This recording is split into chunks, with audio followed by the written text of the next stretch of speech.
الحمد لله رب العالمين والصلاة والسلام على سيد الأنبياء والمرسلين أما بعد فأعوذ بالله من الشيطان الرجيم بسم الله الرحمن الرحيم. تمام اسلامی بھائی آواز بلند پڑھیے. الصلاۃ والسلام علیک یا رسول اللہ وعلى آلك وأصحابك يا حبيب الله. الصلاة والسلام عليك يا نبي الله وعلى آلك وأصحابك يا نور الله.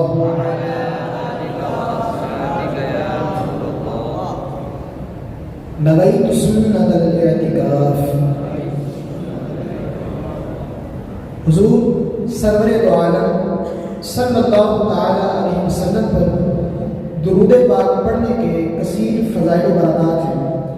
حضور صلی اللہ تعالی علیہ وسلم نے ارشاد فرمایا زینوا مجالسکم بالصلاۃ علی فإن صلاتکم علی نور لکم یوم القیامہ.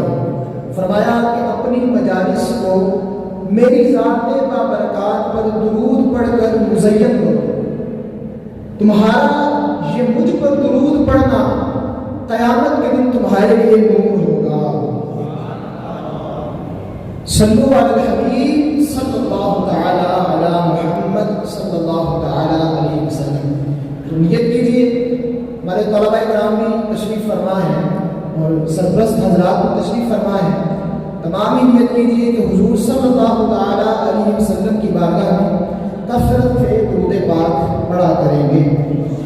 میرے امام اعلیٰ حضرت الشاہ امام احمد رضا خان رحمۃ اللہ تعالی علیہ کیا خوب فرماتے ہیں جو نہ بھولا ہم غریبوں کو رضا، جو نہ بھولا ہم غریبوں کو رضا، یاد اس کی اپنی عادت کیجیے. میرے محترم اسلامی بھائیوں، معاشرے کا چین اور سکون، ترقی، اس کی فلاح و بہبود معاشرے میں رہنے والے افراد کے اخلاق اور کردار پر منحصر ہے. اس لیے مختلف تہذیبوں نے، مختلف معاشروں نے ہیومن رائٹس یعنی انسانی حقوق کے تحفظ کے لیے مختلف قوانین وضع کیے، مگر دین اسلام کو انسانی حقوق کے تحفظ میں سب پر برتری اور فوقیت حاصل ہے، کیونکہ اسلام وہ واحد مذہب ہے جس نے نہ صرف حقوق العباد کی اہمیت کو اجاگر کیا بلکہ ان کی ادائیگی نہ کرنے والوں کو اخروی اور دنیاوی طور پر نقصان اور سزا کا مستحق قرار دیا. حقوق العباد کی جس قدر تفصیل اسلام میں بیان کی جاتی ہے یہ فقط اسلام ہی کا خاصہ ہے. بطور مثال آپ کے سامنے قرآن کریم سے 2 آیات کریمہ تلاوت کرنے کا شرف حاصل کرتا ہوں.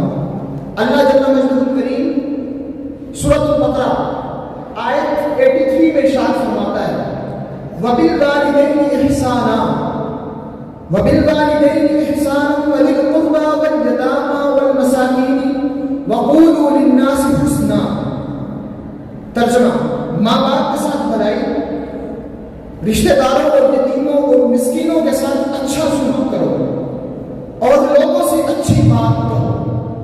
ایک دوسرے مقام پر اللہ جل مجدہ الکریم کیا خوب ارشاد فرماتا ہے وَاعْبُدُوا اللَّهَ وَلَا تُشْرِكُوا بِهِ شَيْئًا وَبِالْوَالِدَيْنِ إِحْسَانًا وَبِذِي الْقُرْبَى وَالْيَتَامَى وَالْمَسَاكِينِ وَالْجَارِ ذِي الْقُرْبَى وَالْجَارِ الْجُنُبِ وَالصَّاحِبِ بِالْجَنبِ وَابْنِ السَّبِيلِ وَمَا مَلَكَتْ أَيْمَانُكُمْ. اللہ تبارک و تعالیٰ ارشاد فرماتا ہے اور اللہ کی عبادت کرو، اس کے ساتھ کسی کو شریک نہ ٹھہراؤ اور ماں باپ سے اچھا سلوک کرو اور رشتہ داروں، یتیموں، محتاجوں، قریب کے پڑوسی، دور کے پڑوسی، پاس بیٹھنے والے، مسافر اور اپنے خادمین کے ساتھ اچھا سلوک کیا کرو. محترم طلباء کرام اور اساتذہ کرام، سامعین و حاضرین، آپ نے دیکھا کہ قرآن کریم کتنے واضح طور پر ہمیں حقوق العباد کی ادائیگی اور قرابت والوں کے ساتھ حسن سلوک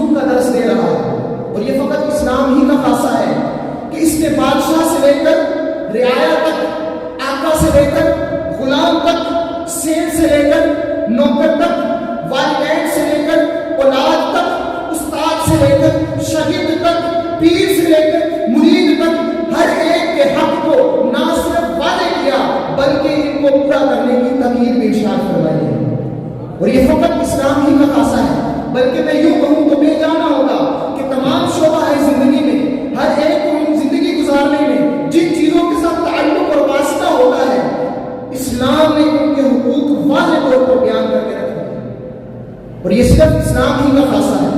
حتیٰ کہ ہم جن رستوں پر چلتے ہیں، جن پر آتے جاتے ہیں، جن پر بیٹھتے ہیں، حضور علیہ السلام نے ان کے حق کو بھی بیان فرمایا۔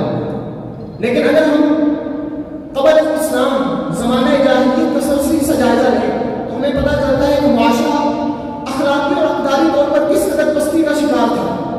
حقوق العباد تو حقوق العباد، حقوق اللہ کی رعایت بھی ان لوگوں کے اندر نہیں تھی۔ حقوق اللہ میں سے بنیادی حق اللہ کی توحید، اللہ کو واحد ماننا، اللہ کو یکتا ماننا، اس میں برابر کسی کو شریک نہ ٹھہرانا، اس بنیادی حق کا انکار کیے بیٹھے تھے۔ تو ہم ایسے لوگوں سے کیسے تصور کر سکتے ہیں، کیسے توقع کر سکتے ہیں کہ وہ لوگ حقوق العباد کی رعایت کریں گے؟ لیکن جب اسلام آیا تو اس نے انسان کو اندھیر گمراہیوں سے اٹھا کر اپنے نور میں داخل کیا۔ جو لوگ گمراہیوں کے اندھیر رستوں میں بھٹک رہے تھے، حضور صلی اللہ علیہ وسلم نے ان کو تھاما اور صراط مستقیم پر چلا دیا۔ جہاں تاریک تھا، بے نور تھا اور سخت کالا تھا، کوئی پردے سے کیا نکلا کہ گھر گھر میں اجالا تھا۔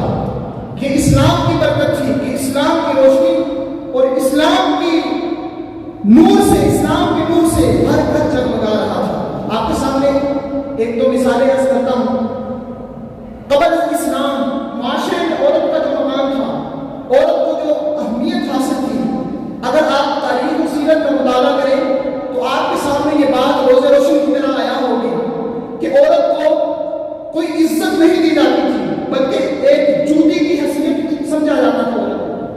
اتنی کم تر تھی۔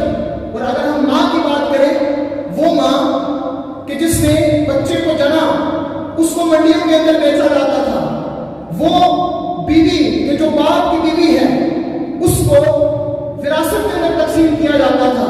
لیکن جب حضور صلی اللہ علیہ وسلم اسلام کے ساتھ تشریف لائے تو کیا خوب فرمایا، الجنۃ تحت اقدام الامہات، لوگوں سن لو، یہ ماں، اس کے قدموں میں اللہ نے تمہاری جنت رکھی ہے۔ یہ اسلام ہی کا خاصہ ہے کہ اس نے ہر ایک کے حق کو واضح کر دیا۔ ایک دوسری حدیث مبارکہ ایک شخص حضور کی بارگاہ میں حاضر ہوتا ہے اور عرض کرتا ہے، یا سیدی، ہے میرے آقا، ہے میرے مولا، میرے سب سے زیادہ حسن سلوک کا حقدار میرے رشتے داروں میں کون ہے؟ حضور علیہ السلام کا جواب کتنا خوبصورت ہے، فرمایا، امک، تیری ماں تیرے سب سے زیادہ حسن سلوک کی حقدار ہے۔ قال ثم من، اس نے پھر عرض کیا، حضور پھر کون ہے؟ فرمایا، امک، تیری ماں تیرے سب سے زیادہ حسن سلوک کی حقدار ہے۔ اس نے پھر یہی سوال کیا، حضور علیہ السلام نے فرمایا، امک، تیری ماں تیرے سب سے زیادہ حسن سلوک کی حقدار ہے۔ اور پھر اس نے سوال کیا، حضور پھر کون ہے؟ فرمایا، ابوک، تیرے والد تیرے سب سے زیادہ حسن سلوک کی حقدار ہے۔ یہ تھی ماں۔ اگر ہم اسی طرح بہن بیٹی کی بات کریں، بیٹی کو زندہ تربیت کیا جاتا، بیٹی کی ولادت ہوتی تو لوگوں کے چہرے اتر جاتے۔ قرآن پاک وَإِذَا بُشِّرَ أَحَدُهُم بِالْأُنثَىٰ ظَلَّ وَجْهُهُ مُسْوَدًّا وَهُوَ كَظِيمٌ، ان کے چہرے سیاہ ہو جایا کرتے بیٹی کی خبر سن کر کہ ہمارے یہاں بیٹی کی ولادت ہوئی۔ لیکن اس دور کے اندر، جس دور میں بیٹی کو باعث ذلت سمجھا جاتا، حضور نے اپنی بیٹی کے لیے یہ جملے فرما کر تمام جہان کی بیٹیوں کے سروں پر عزت کا تاج سجا دیا۔ فرمایا، فاطمہ تو بضعۃ منی، لوگوں سن لو، جس بیٹی کو تم عزت نہیں دیتے، باعث ذلت سمجھتے ہو، وہی بیٹی فاطمہ میرے جگر کا ٹکڑا۔ یہ صرف اسلام ہی کا خاصہ ہے کہ اسلام نے عورت کو حقوق دیے، ماں کو حقوق دیے، بیٹی کو حقوق دیے، حتیٰ کہ غلاموں کے حقوق، والد کے حقوق، یہ سارے اسلام نے کھول کر بیان کیے۔ یہ اسلام ہی کا خاصہ ہے۔ اور جنہوں نے حقوق کی پامالی کی اور جو پامالی کرتے ہیں، ان کی وعید قرآن و حدیث میں کیا بیان ہے؟ حضور صلی اللہ علیہ وسلم نے ارشاد فرمایا، صحابہ سے پوچھا، تدرون من مفلس، اے میرے صحابہ، کیا تم جانتے ہو مفلس کون ہے؟ صحابہ نے عرض کیا، المفلس فینا من لا درہم لہو ولا متاع، فرمایا ہمارے درمیان مفلس وہ ہے، ہم اسے مفلس سمجھتے ہیں جس کے پاس مال و متاع نہیں ہے، جس کے پاس پیسہ نہیں ہے،